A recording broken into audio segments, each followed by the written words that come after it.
Hey everybody, how's it going? Buttonhole. It's another episode of Open Fire Tactical for your amusement. I'm just messing around out here. I know it's been a couple of weeks, so all 143 you guys that have decided to follow me, I appreciate that more than you know. I'm still looking for lots of comments on what I can improve on, what you guys want to see. Information that you're looking for, maybe I might have, maybe I can shed some light on it. I know that there's a bazillion gun tube channels out there, so I'm just another clown in the mix. Today I'm just messing around. So I have two ARs with me today. I have a dissipator. This is a 1 in 9 twist. This is great for 55 grain. And then I have this other one. Whoopsie.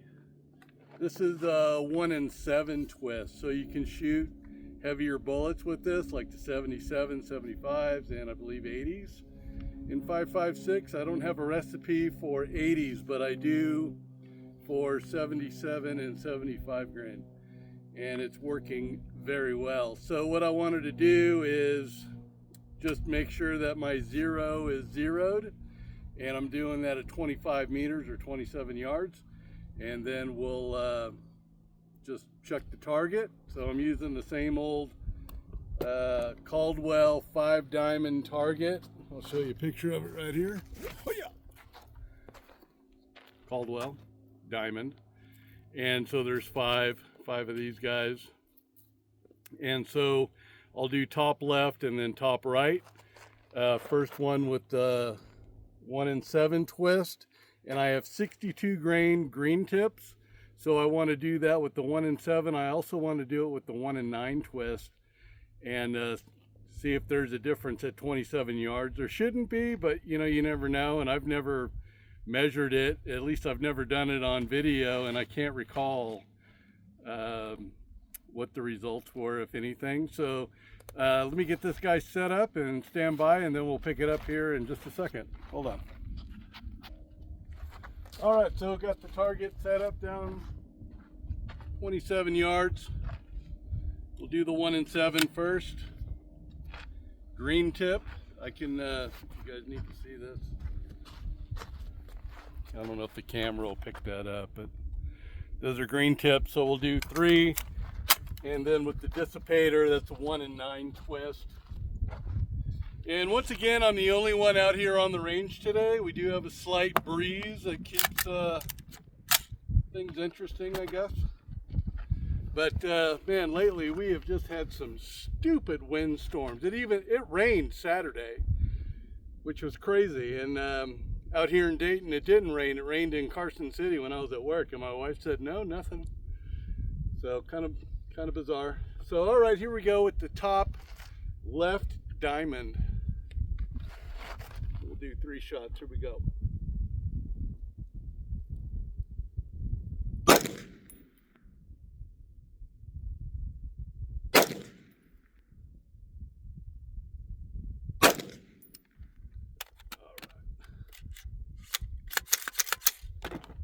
All right, range is safe.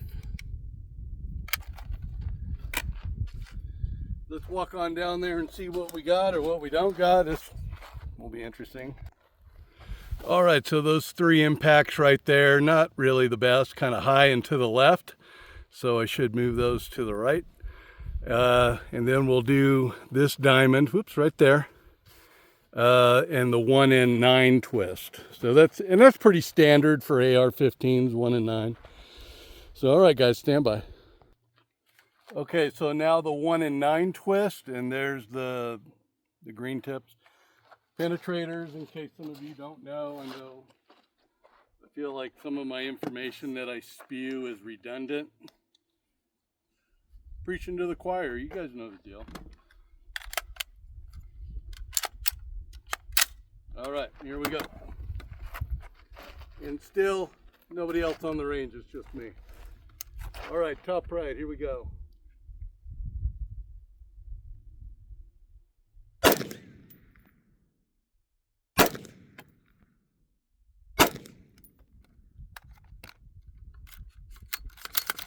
All right, range is safe.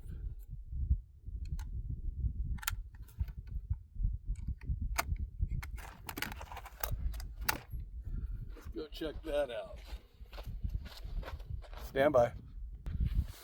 So 1 and 7, definitely a better group on the left. 1 and 7, 1 and 9 with one bull up in. That's perfect right there. But one high, one low.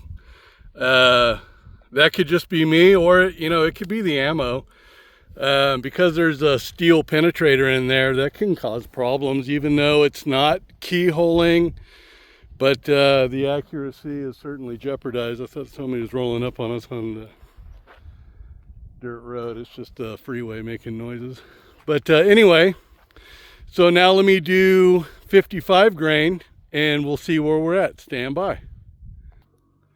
All right, so these are just 55 grain standard ball ammo. These are reloads. 25 grains of Varget is my standard load.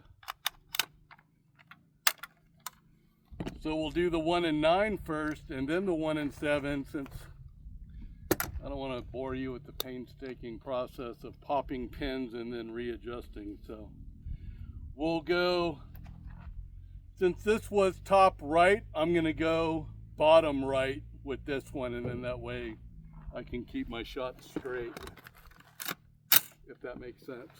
All right, guys, here we go.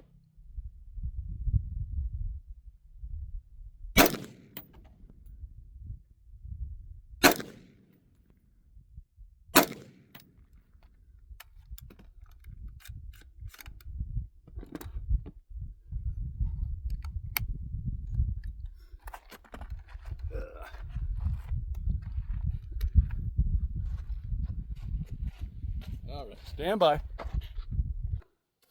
And so here's the group with the 1 and 9 in my loads. I mean, that is significantly different.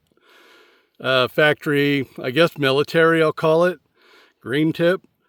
As far as I know, those are not commercially available, but whatever. I don't know where I got them from, whatever. But you can obviously see the difference. And then I'm going to do the bottom left here with the 1 and 7 twist. Stand by. Okay, and then the 1 and 7 twist, once again, 55 grain, 25 grains of Varget. Yeah. What else can I tell you about that? I think those are Federal small rifle primers. I don't really keep track of the primers because I buy whatever I get a good deal on. And what I've noticed for the type of shooting that I do, I get just about the same results. So some people are very, very particular, and you'll find those folks, and that's cool. And that works for them. What works for me is whatever's cost effective. So I got to do what I got to do. So here, hang on. Hang on. Here we go. Right ones. And I mark all of my magazines too. So if I were to ever have a problem with the magazine, they all look the same, except for the ones like that one over there that I painted. How do you know which one's giving you a problem? I do that with my pistol mags, and all of my rifle mags, they're numbered. So this is a number 13, this one's a number 9, this is number 15. They're all loaded the same. However, if I ever do have a problem with one, they're easily identified. So these are cheap enough, you can throw them out. I think this one is, this one's as old as I am, 1966. So, and it works, still works. So. Okay, here we go. Bottom left, 1 and 7 twist, 55 grain bullet.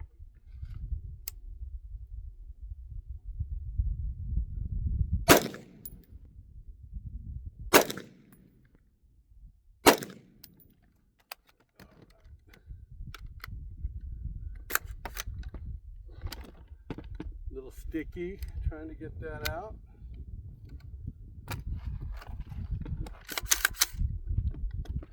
All right, and once again, I'm the only one out here, so I still follow the rules. You guys know the dealio, right? Just because you're the only one doesn't mean that you can or should. I'm not telling you what to do, but don't ever put safety on the back burner, man. Always keep it in the forefront of your mind, and then that way you are safe most of all. if something were to happen out here, who's going to save me? No one. That's who. So stand by, here we go. All right, so here we are. That's still a good group. It looks like it's off to the left a little bit, so I'm going to be adjusting that to the right. Pretty tight, but the 1 and 9 is actually tighter, and it looks better. I mean, 2 basically touching and then a flyer, and that's with both of them, but the one on the left is the 1 and 7. It's a faster twist, and it's just a little bit low. So that could be me. You know, I mean, there's variables, things happen. But anyway, it is what it is. Once again, guys, I want to thank you so very much for tuning in. I appreciate each and every one of you more than you know. Me coming out here and messing around, and for you guys to come along with me, it just it's truly warming to my heart, and I just love doing it. So you guys, thank you again so much for coming. Open Fire Tactical out. Have a good day. Blessed day.